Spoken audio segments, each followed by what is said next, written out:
First, we need to discuss why our arms sag. Basically, we encounter sagging in this part of the arm, especially in people who frequently gain and lose weight. The patients who primarily complain about this problem are women. And they are predominantly patients who are over 30 years old. The fundamental cause is the patient's frequent weight fluctuations or the fact that they are still overweight. Especially, we must perform a serious examination of the patient before deciding on surgery for those seeking help with arm sagging. We lift the arm and look. If the sagging in this region is not excessive and the patient is bothered by the thickness of their arm, we can use liposuction to significantly reduce the thickness in this area and in the whole arm. I generally prefer to do this under general anesthesia. The surgery takes about 45 minutes to 1 hour for just arm liposuction. Following that, we will need to use a compression garment or arm corset for approximately 3 weeks. Afterwards, we can wear t-shirts or sleeveless tops without a corset, enjoying a non-sagging, and we will be able to leave ourselves in our social life in the form of a thin arm and shoulder. For example, if the arm sagging is a little more than the measure of liposuction, that is, if we now need an arm lift surgery, here again the degree of sagging is vital.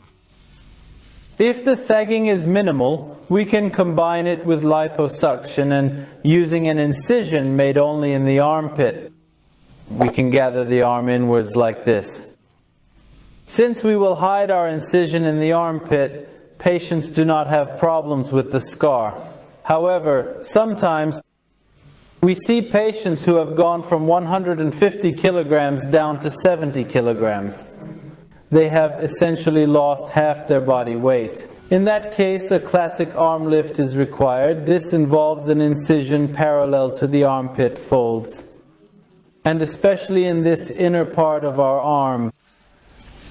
Depending on the specific needs of the patient, it could be a short T or perhaps an arm reaching nearly to the level of the elbow. Lift surgery, but I emphasize again, in a way that hides the scar at this location, hiding our incision at this point. This operation must also be performed under general anesthesia in an operating room. The surgery takes about 2 hours. First, we use liposuction if there is excess.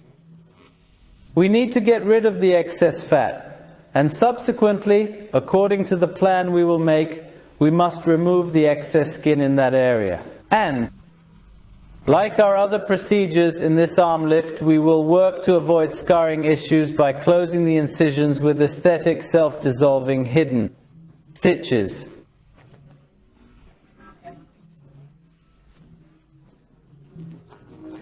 And after the surgery, after completing the recovery period, approximately 2 to 3 weeks later, regarding this existing incision of ours, we will continue our treatment, especially with gel, silicone, tapes or creams. And we will continue to apply our treatments aiming for this scar to become barely visible within an average of 3 to 4 months.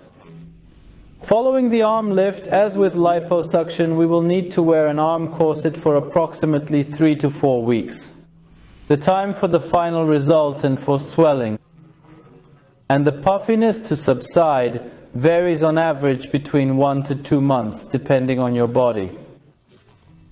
I often encounter the question of whether the arm will sag again after arm lift surgery. If we are performing an arm lift surgery on a saggy arm, and if the patient does not experience weight gain and loss afterwards, major weight gain and loss, that arm cannot sag again.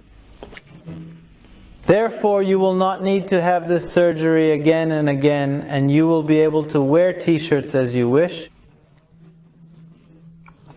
or body, you will be able to wear it. Of course, this is not a problem unique to women. At the same time, in patients who have massive obesity, in patients with morbid obesity, we can perform the same surgery for sagging that occurs after weight loss surgery, and by achieving a fantastic result aesthetically.